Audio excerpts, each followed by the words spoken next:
Jemaat Tuhan, kita tundukkan kepala dan mohonkan berkat Tuhan.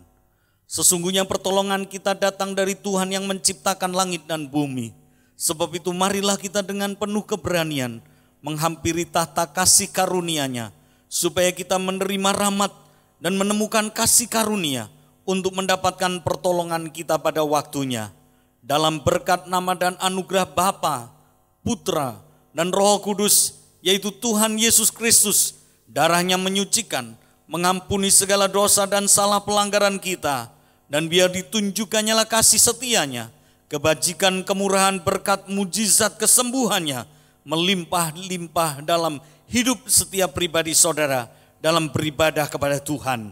Dalam nama Tuhan Yesus Kristus, kami memulai ibadah ini. Haleluya. Amin. Puji nama Tuhan, Shalom. Saya yakin sukacita surga dan damai sejahtera ada pada kita semua. Mari kita bersyukur pada Tuhan. Mari kita tinggikan Tuhan Allah kita. Kami muji-Mu Tuhan. Kami mengucap syukur Tuhan buat setiap penyertaan-Mu dalam hidup kami. Haleluya.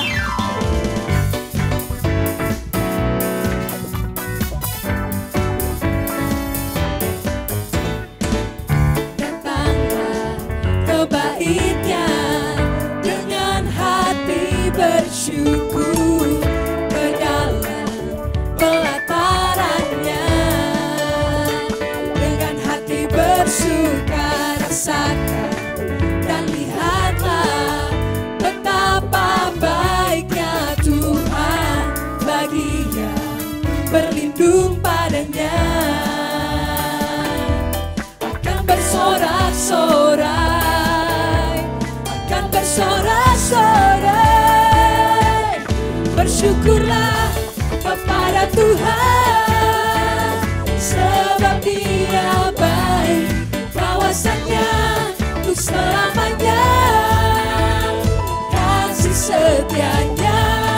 Bersyukurlah kepada Tuhan, sebab Dia baik, kawasannya untuk selamanya, kasih setia-Nya.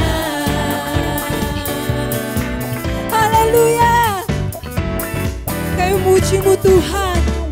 Datanglah ke bait-Nya dengan hati bersyukur, ke dalam pelataran-Nya dengan hati bersuka rasakan dan lihatlah betapa baiknya Tuhan bagi yang berlindung padanya.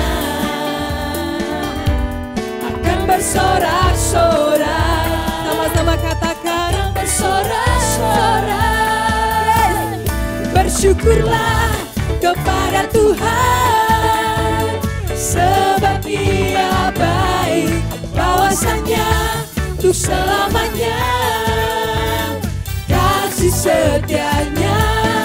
Bersyukurlah kepada Tuhan, sebab Dia baik, kawasannya untuk selamanya, kasih setia-Nya. Mari saudara sama-sama kita katakan.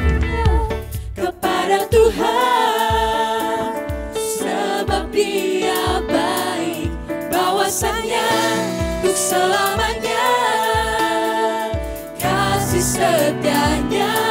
Bersyukurlah kepada Tuhan, sebab Dia baik, bawasannya untuk selamanya, kasih setia-Nya. Bersyukurlah kepada Tuhan, sebab Dia baik, bawasannya untuk selamanya, kasih setia-Nya. Bersyukurlah kepada Tuhan, sebab Dia baik, bawasannya untuk selamanya, kasih setia-Nya. Bahwasanya untuk selamanya, bahwasanya untuk selamanya, bahwasanya untuk selamanya,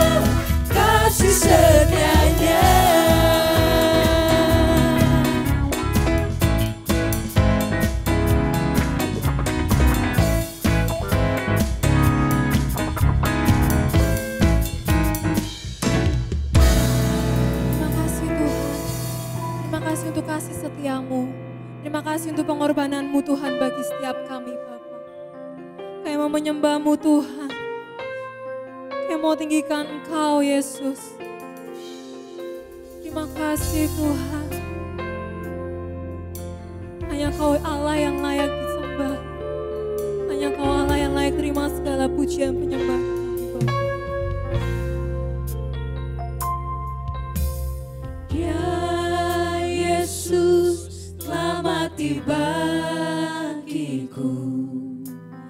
Ya Tuhan selamatkan jiwaku.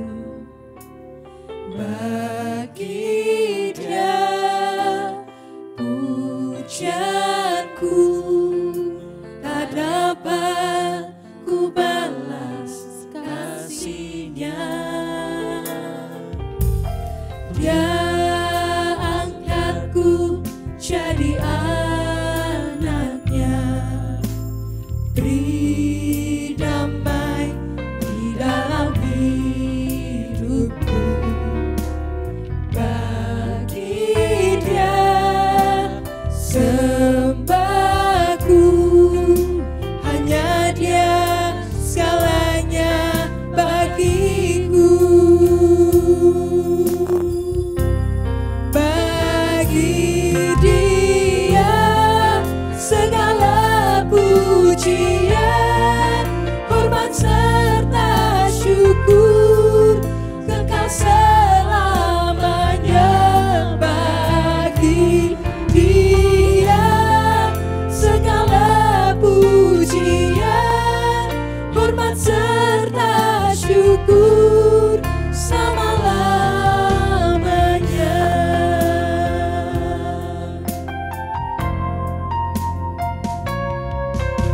Dia Yesus telah mati bagiku. Dia Tuhan selamatkan jiwaku.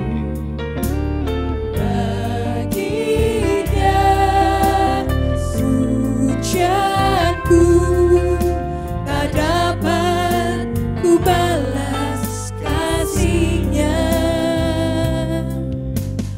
Dia angkatku jadi anak-Nya, beri damai di dalam hidupku. Bagi Dia sembahku, hanya Dia segalanya bagiku. Bagi Dia segala pujian, hormat serta syukur kekal selamanya. Bagi Dia segala pujian, hormat serta syukur selama-lamanya. Mari sama-sama katakan. Bagi Dia segala pujian, hormat serta syukur kekal selamanya. Bagi Dia segala pujian, hormat serta syukur selama-lamanya. Bagi Dia segala pujian, hormat serta syukur kekal selamanya. Bagi Dia segala pujian, hormat serta syukur selama-lamanya. Selama-lamanya.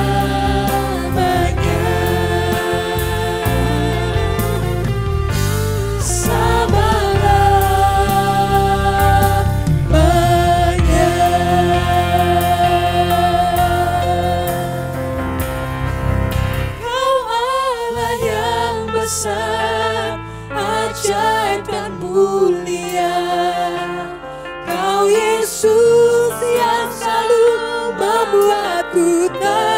terpesona, segala pujian bagimu ya Tuhan.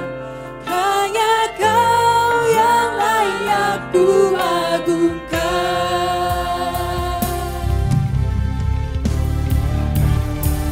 Kau Allah yang besar, ajaib dan mulia. Kau Yesus yang selalu membuatku terpesona, segala pujian bagimu ya Tuhan. Hanya Kau yang layak ku agungkan. Hanya Kau yang layak ku agungkan. Hanya Kau Tuhan, hanya Kau yang layak ku agungkan.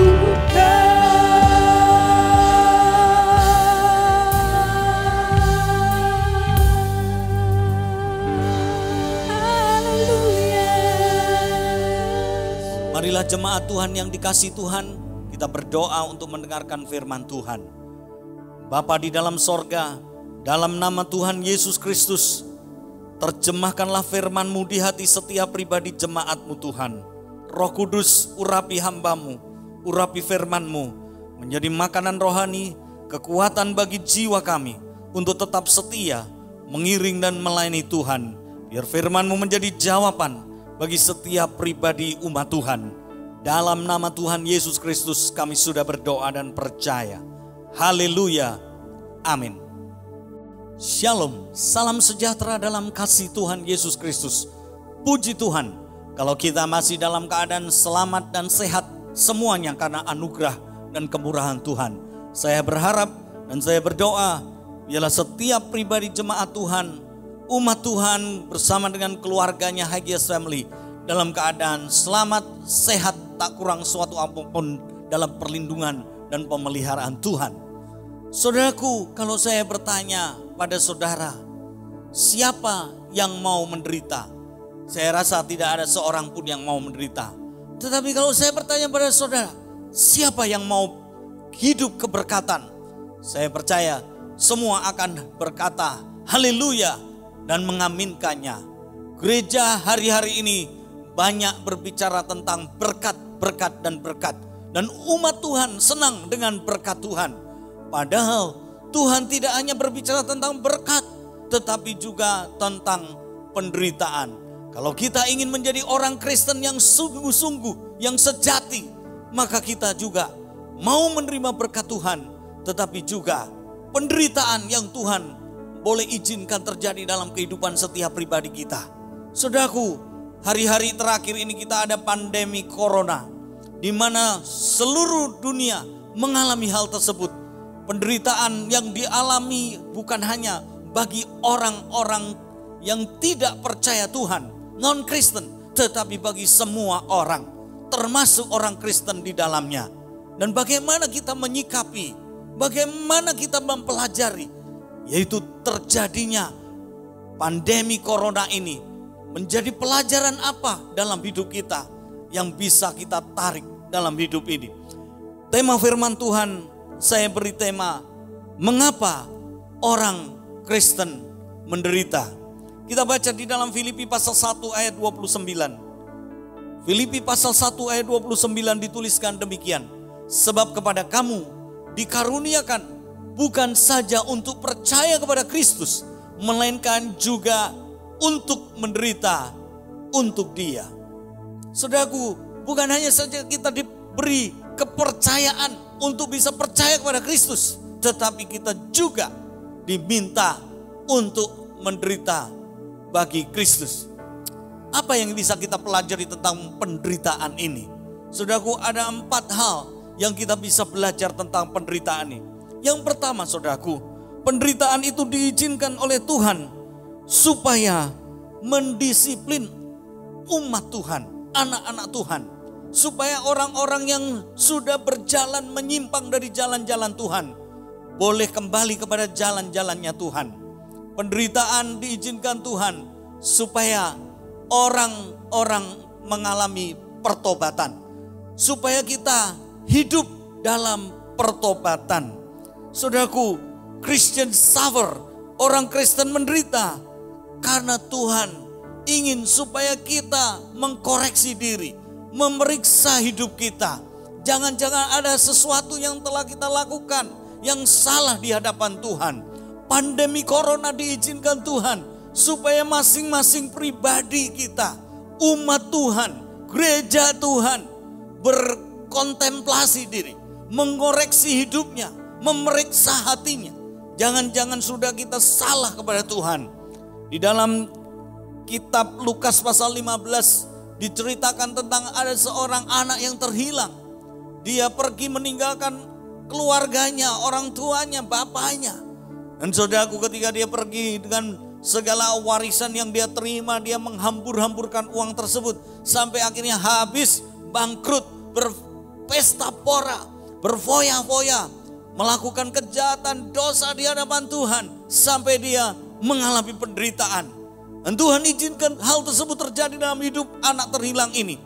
Supaya anak terhilang itu sadar dan ingat akan rumah bapaknya. Dan ketika dia ingat dan sadar, dia kembali ke dalam rumah bapaknya. Dan dia boleh diterima oleh bapaknya. Umat Tuhan, jemaat yang dikasihi oleh Tuhan. Di hari-hari di mana kita sedang mengalami pandemi corona virus 19 ini, mari kita mengkoreksi diri. Jangan-jangan hidup kita sudah hanya melulu berkat. Dan semuanya kita yaitu hanya puas diri. Dan kita lupa akan panggilan kita untuk menjadi berkat. Untuk melakukan kehidupan yang kudus di hadapan Tuhan. Saudaraku, gereja-gereja sekarang sudah berubah arah. Sehingga Tuhan mengizinkan semua hal ini terjadi. Supaya kita boleh mengkoreksi hidup kita. Dalam 2 Tawarik pasal 7 ayat 13 sampai 14 dikatakan demikian. Bila mana aku menutup langit sehingga tidak ada hujan. Dan bila mana aku menyuruh belalang memakan habis hasil bumi. Dan bila mana aku melepaskan penyakit sampar di antara umatku. Dan umatku yang di atasnya namaku disebut merendahkan diri, berdoa dan mencari wajahku. Lalu berbalik dari jalan-jalannya yang jahat. Maka aku akan mendengar dari sorga dan mengampuni dosa mereka. Serta memulihkan negeri mereka. Mari saudaraku, dengan adanya pandemi coronavirus 19 ini, mari kita mengkoreksi hidup kita masing-masing. Jangan menunjuk orang lain, jangan menyalahkan orang lain, jangan mencari kambing hitam. Tapi biarlah kita masing-masing merendahkan hati kita, bertobat dari jalan-jalan kita sebagai pribadi maupun sebagai umat Tuhan, gereja Tuhan. Mari kita bersama-sama merendahkan hati kita, mohon belas kasihan daripada Tuhan. Yang kedua saudaraku, mengapa penderitaan itu diizinkan Tuhan terjadi dalam kehidupan seseorang? Yaitu supaya orang itu mengalami pertumbuhan rohani. Saudaraku, penderitaan adalah merupakan suatu tes, suatu ujian. Supaya setiap orang yang percaya kepada Tuhan mengalami tes, ujian. Apakah betul kekristenannya? Apakah betul dia itu sungguh-sungguh percaya Tuhan? Dan supaya dia itu bertumbuh secara rohani. Penderitaan diizinkan oleh Tuhan supaya kita mengalami pertumbuhan rohani. Supaya kita menjadi orang Kristen yang kuat, yang kokoh, yang tangguh, yang militan, tidak cengeng, tidak sedikit-sedikit ngambek, mutungan. Tetapi supaya kita menjadi orang Kristen yang bertumbuh kuat di dalam Tuhan kita Yesus Kristus. Saudaraku, kalau anak itu dimanja, waduh, dia akan menjadi anak yang cengeng. Dan dia akan menjadi anak yang mudah menyerah dan mudah gagal. Tapi kalau anak itu dilatih, dididik dengan banyaknya persoalan, dengan disiplin yang kuat, saudaraku, dengan tekanan-tekanan dalam hidupnya, maka dia akan menjadi anak yang bermental baja, tangguh, kuat. dalam menghadapi segala tantangan hidup ini. Saudaraku yang dikasih oleh Tuhan, saya bersyukur dalam hidup ini Tuhan mengizinkan saya sekolah Alkitab. 2 tahun saya sekolah Alkitab. Tetapi sekolah Alkitab does nothing. Tidak membuat sesuatu apapun dalam hidup saya, tidak membentuk karakter saya menjadi tangguh dan kuat. Tapi puji Tuhan, saya diizinkan Tuhan juga untuk sekolahnya Tuhan. Dalam sekolah kehidupan, Dia melatih saya melalui tekanan, melalui persoalan, melalui pergumulan. Sehingga kalau saya ada sampai hari ini, menjadi anak Tuhan, menjadi orang yang melayani Tuhan dengan tangguh, dengan kokoh. Karena ada tekanan, gempuran dalam hidup ini. Yang mula-mula saya merasa Tuhan tidak baik, Tuhan tidak fair, Tuhan tidak adil. Karena saya tidak tahu. Saya berkata demikian. Tetapi ketika saya mengetahui, oh ternyata Tuhan itu baik. Dia mendidik saya, menggembleng saya. Supaya menjadi orang Kristen yang kuat. Persoalan masalah adalah menjadi vitamin yang sangat menyehatkan tubuh kita. Untuk menjadi pribadi yang berkerohanian, yang tangguh dan kuat. Saudaraku, satu hari ada seorang anak, dia itu karena sakit, frustrasi, lalu dia itu minum pil tidur sebanyak-banyaknya. 1 botol diminum semua.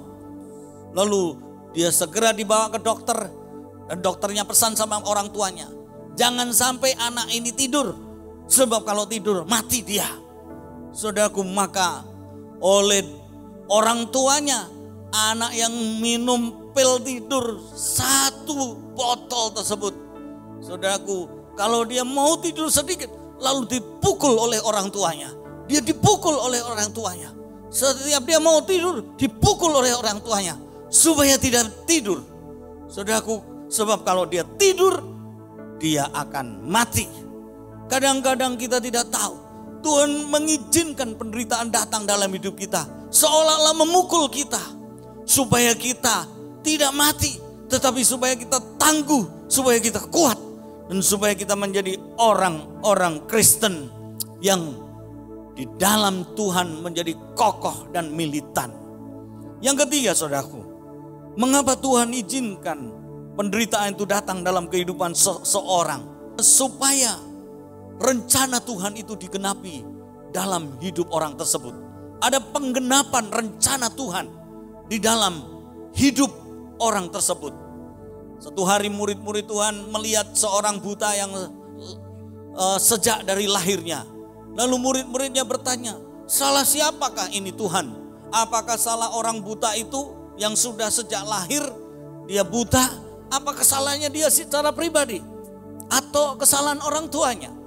Lalu Yesus berkata, oh bukan salah orang itu, ataupun bukan juga salah daripada orang tuanya.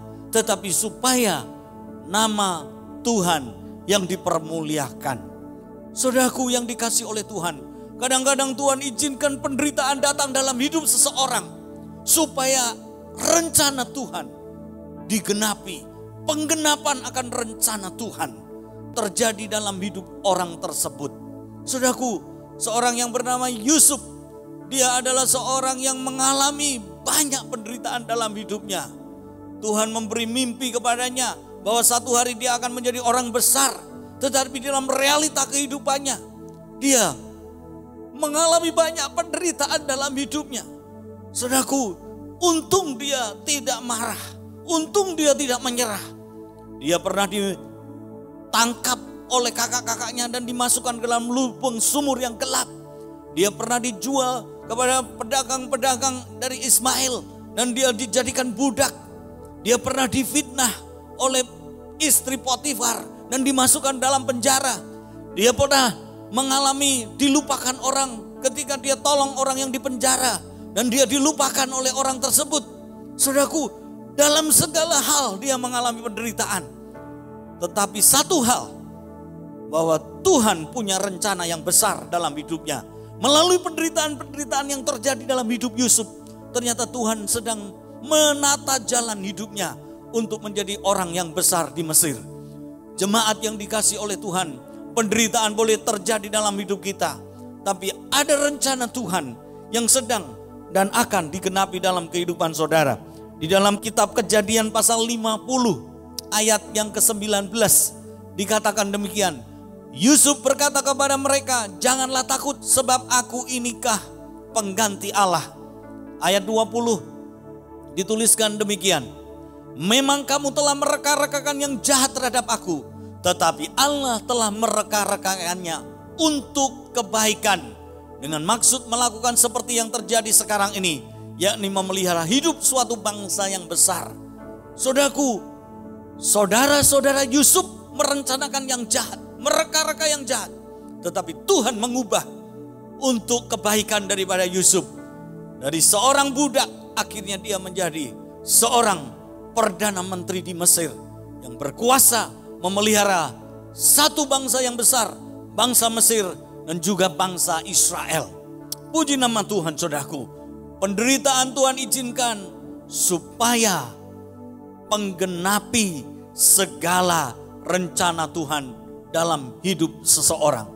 Ada seorang yang bekerja di pabrik, yaitu penggergajian. Dia gajinya pas-pasan kecil. Satu hari waktu dia habis kerja, bosnya berkata, kamu dipecat. Waduh, dia sangat susah. Dia pulang ke rumahnya dan dia ceritakan kepada istrinya, wah, gaji yang dia ingin terima dari bosnya ini sekalipun sedikit cukup untuk membiayai hidupnya. Tapi hari itu dia dipecat. Di tengah depresi, di tengah kesulitan ekonomi, situasi keadaan pada waktu itu yang sangat sulit. Gaji yang sedikit itu sangat bermanfaat. Tapi karena dia dipecat, rasanya dia sangat susah hatinya. Lalu istrinya bertanya, what are you going to do? Apa yang akan kamu lakukan? Lalu orang ini berkata, kita akan gadaikan rumah kita yang kecil dan uangnya kita akan pakai coba untuk membangun beberapa rumah sederhana dan kita pasarkan untuk dijual. Lalu mulailah mereka melakukan itu. Dan saudaraku, mula-mula dibangun 2 unit. Dan kemudian 2 unit ini laku begitu keras. Dia bangun lagi, sampai akhirnya menjadi besar. Dan dia menjadi seorang yang sangat terkenal, yaitu yang memiliki motel-motel, Holiday Inn. Dia menjadi orang yang besar, dalam 5 tahun dia menjadi multimilioner, seorang jutawan. Dan saudaraku, ketika dia ditanya apa yang akan kau lakukan terhadap orang yang memecatmu, saudaraku, dia berkata, jika aku bisa menemukan dan bertemu dengan orang yang telah memecat aku itu, aku hanya ingin berkata, terima kasih karena engkau telah memecatku. Seandainya engkau tidak memecatku, aku akan menjadi tetap seorang yang menjadi pegawai yang bekerja di tempat penggergajian kayu. Jemaat yang dikasihi oleh Tuhan, penderitaan seringkali terjadi dalam hidup kita, tetapi dengan satu tujuan, bahwa rencana Tuhan yang jauh lebih baik dan lebih besar akan Tuhan genapi dalam kehidupan setiap orang yang percaya kepada Tuhan. Yang keempat, yang terakhir, saudaraku, dituliskan bahwa penderitaan diizinkan Tuhan supaya hidup kita itu menjadi sempurna seperti Yesus Kristus. Alkitab mengatakan Yesus Kristus banyak mengalami penderitaan. Dan penderitaannya itu bukan hanya sesaat, tetapi sampai mati di atas kayu salib. Bukan hanya pura-pura, tetapi sungguh-sungguh mengalami penderitaan. Via Dolorosa, jalan salib sampai menuju ke Bukit Golgota. Penuh dengan luka, penuh dengan penderitaan, penuh dengan aniaya, penuh dengan siksaan, penuh dengan penghinaan. Terus berjalan dari jalan salib menuju ke Bukit Golgota. Dan akhirnya mati di kayu salibkan. Tapi puji Tuhan, Tuhan Yesus bangkit dan hidup. Tetapi yang saya ingin katakan, Yesus mengalami penderitaan. Dan banyak murid-murid Tuhan mengalami penderitaan.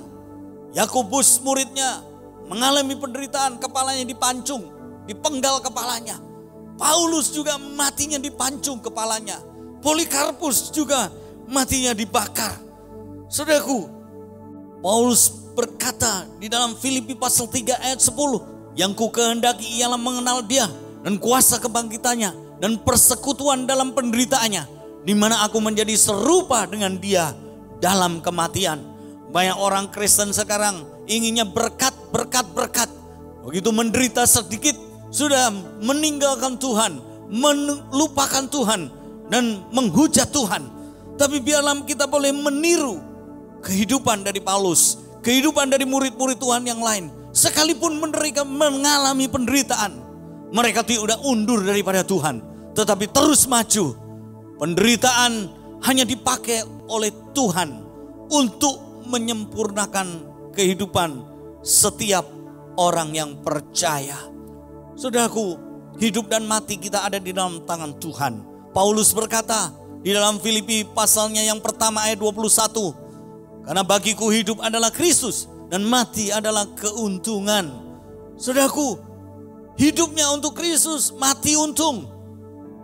Ada banyak orang yang mengalami penderitaan saat-saat ini. Saudaraku, ada hamba Tuhan, pendeta yang mati juga oleh karena corona. Tapi juga ada yang hidup. Mau hidup atau mau mati, terserah sama Tuhan. Kalau toh kita hidup, bersyukur sama Tuhan. Kita masih diizinkan oleh Tuhan untuk berbuah, menjadi berkat bagi banyak orang. Tapi toh kalau Tuhan mau panggil kita, waktunya sudah selesai. Dan kita akan menikmati segala keuntungan, disempurnakan dalam kemuliaan bersama dengan Tuhan. Ada sebuah ilustrasi tentang seorang prajurit yang luka parah. Kemudian dia dibawa ke rumah sakit. Dan saudaraku, dokter mengatakan pada dia harus segera dioperasi. Apa kamu siap? Prajurit tersebut berkata, siap dok, silakan lakukan saja. Lalu ibunya tanya, apa yang menyebabkan kau begitu siap dan begitu mantap untuk dioperasi?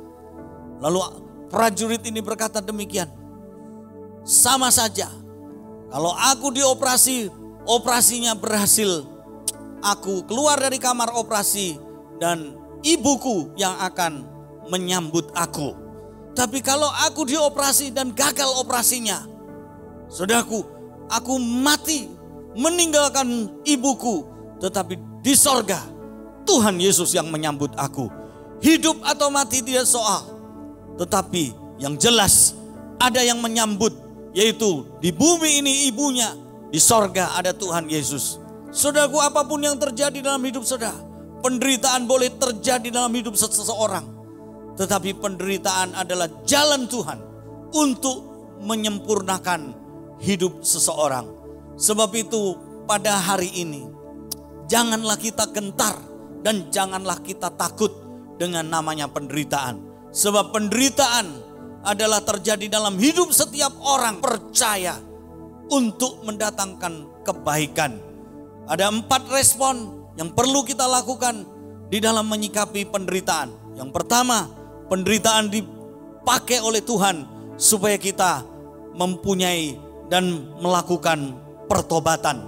Yang kedua, penderitaan diizinkan Tuhan supaya kita mengalami pertumbuhan rohani yang kuat, yang tangguh, yang militan. Yang ketiga, penderitaan diizinkan oleh Tuhan supaya kita hidup menggenapi segala rencana Tuhan. Penggenapan akan janji-janji dan rencana Tuhan. Dan yang keempat, kalau toh kita mengalami penderitaan di dunia ini dan mengalami sampai maut menjemput kita, kita tahu ada penyempurnaan dari Tuhan bahwa kita akan bertemu dengan Yesus Kristus di sorga yang mulia, di rumah Bapa. Puji nama Tuhan, tetap semangat, terus percaya, terus mengandalkan Tuhan Yesus Kristus. Haleluya, amin. Apapun yang saudara alami dan terjadi dalam kehidupan setiap pribadi umat Tuhan, penderitaan, kesesakan, kesusahan yang saudara alami, ketahuilah Yesus sudah mengalahkan dunia ini. Tetaplah percaya dan setialah kepada Tuhan Yesus sampai akhir hidup saudara. Terus pegang Tuhan Yesus. Haleluya, haleluya.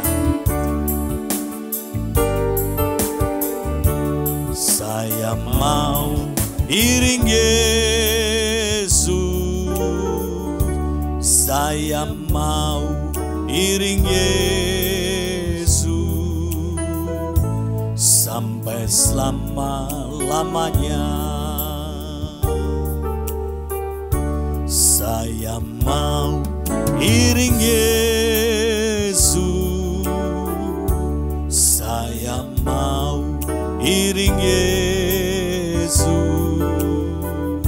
sampai selama-lamanya. Meskipun saya susah menderita dalam dunia, saya mau iring Yesus sampai selama-lamanya. Meskipun saya susah menderita dalam dunia, saya mau iring Yesus sampai selama-lamanya. Mari kita tundukkan kepala dan berdoa. Bapa di dalam sorga, dalam nama Tuhan Yesus Kristus, Engkau yang mengetahui segala pergumulan, segala persoalan, segala masalah, segala penderitaan yang dialami umat-Mu Tuhan. Khususnya pada hari-hari ini, adanya pandemi corona ini ya Tuhan. Dan juga adanya banyak pengangguran-pengangguran, adanya banyak pemutusan-pemutusan hubungan kerja. Tuhan, Engkau yang melawat umat-Mu, Tuhan yang menguatkan iman jemaat-Mu, supaya mereka tidak putus asa, supaya mereka tidak menyerah, supaya mereka tidak dikalahkan, patah semangatnya, tetapi terus beriman dan berharap pada Tuhan.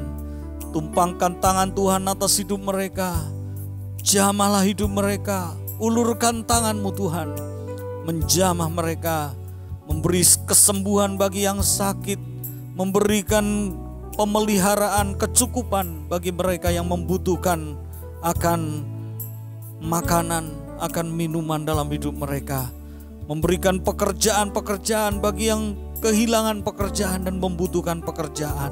Terima kasih Tuhan, di dalam tangan-Mu hamba-Mu serahkan jemaat-Mu, Hagias Family dan umat Tuhan pada umumnya. Dalam nama Tuhan Yesus Kristus kami sudah berdoa dan percaya.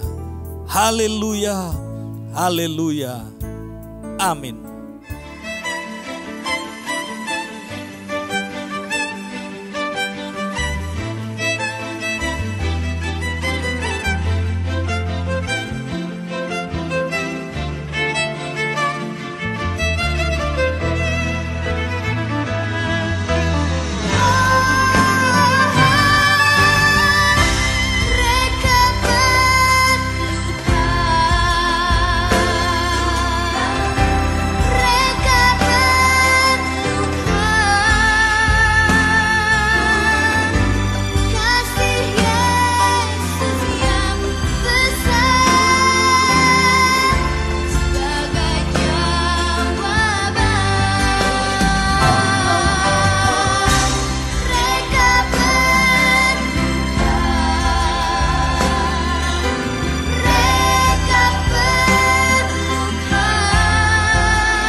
Mari Bapak Ibu Saudara, kita akan menaikkan doa syafaat kita. Bapa di dalam surga, kami datang kepadamu, kami menyerahkan apa yang menjadi pergumulan bangsa dan negara kami. Kiranya Tuhan memberkati bangsa ini ketika harus menghadapi virus corona yang merajalela di seluruh wilayah negara kami. Tuhan yang menolong, terlebih kami berdoa lalukan bangsa ini dari virus corona yang saat ini. Biar Tuhan yang memberkati dengan kuasa-Mu, mujizat-Mu, biar melawat bangsa dan negara kami. Kami juga menyerahkan seluruh jemaat-Mu di Eagles Family dimanapun mereka berada. Lindungi, jagai mereka, berkati mereka, biar mereka dipelihara oleh Tuhan. Lalukan, lindungi mereka dari segala virus corona yang saat ini sedang melanda bangsa ini. Kami percaya Tuhan memelihara jemaat-Mu. Kami juga menyerahkan apa yang menjadi persembahan yang dibawa oleh jemaat Tuhan, persembahan kasih mereka, persembahan perpuluhan mereka, bahkan tangan-tangan yang terulur ketika mereka mau berbagi kepada orang yang kesusahan. Biar Tuhan kiranya memberkati, melipat gandakan di dalam kehidupan jemaat-Mu. Biar Tuhan yang menyatakan kuasa mujizat-Mu melawat setiap kehidupan jemaat Tuhan ketika mereka membawa persembahan mereka kepada Tuhan. Terima kasih Bapa. Ini doa dan kerinduan kami menyerahkan di dalam berkat nama Tuhan kami Yesus Kristus. Haleluya. Amin. Marilah jemaat yang dikasihi Tuhan, terimalah berkat dan anugerah dalam berkat nama Bapa, kasih sayang dan cinta kasih dari Tuhan Yesus Kristus, dalam persekutuan Roh Kudus, menyertai, melindungi, menjaga, membela kita hari ini sampai Maranatha, Yesus Kristus datang kedua kalinya. Kebajikan, kemurahan, perlindungan dari Tuhan Yesus Kristus melimpah dalam hidup keluarga, rumah tangga pribadi masing-masing jemaat Tuhan. Dalam nama Tuhan Yesus Kristus, haleluya, haleluya, amin.